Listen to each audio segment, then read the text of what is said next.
নিজের চোখে দেখা কিছুদিন আগে একটা জানাজা পড়িয়েছে, খোদার কসম করে বলছে 6:30 ইন্তেকাল করেছে। হসপিটালের বিল দেনেওয়ালা নাই, 4 সন্তান, অ্যাম্বুলেন্সে ঘরে ঘরে আসবে, 1000-1200 টাকার বিল দেনেওয়ালা নাই।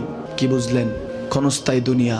মমিনের কম থাকলেও আমি বলি, কেউ যদি এসে বলে হুজুর একটু দোয়া করেন, খুব পেরেশানিতে আছি, আমি তার হাত চুমু খেয়ে বলি তোমাকে মোবারকবাদ, আল্লাহ তোমাকে ভালোবাসে। পেরেশানি তো মালিক দেয়, এই জন্য এটা রহমত মমিনের জন্য। পেরেশানি দেয় যখন ফেরেশতারা বলে আল্লাহ চাইতেছে টাকা পয়সা চাইতেছে, বলে এটা কি? বলে ফাসেক, দে বিদায় কর। তার চাওয়া চাই, বিরক্ত লাগে, বিদায় কর, কি লাগে দে। মমিন যখন চাইতে থাকে আল্লাহ আমাকে কিছু লাগবে, যখন একটু করে চায় আমার মাটাকে সুস্থ করে দাও, বাবাটাকে আল্লাহ আমার স্ত্রীকে, আমার আমাকে একটু তৌফিক দাও, চাইতে থাকে মমিন। আল্লাহ বলে যখন ফেরেশতারা দেখে মমিন চাচ্ছে, দেরি করতে পারে না, তাড়াতাড়ি খাজানা নিয়ে দিতে নেবে, আল্লাহ বলে রাখোস না, এত তাড়াহুড়া কিসে? তার চাওয়ার মধ্যে তো প্রেম আছে, একটু চাইতে দেস না। থাকুক না মমিন আর একটু পেরেশান, থাকুক না, থাকতে দেস না, একটু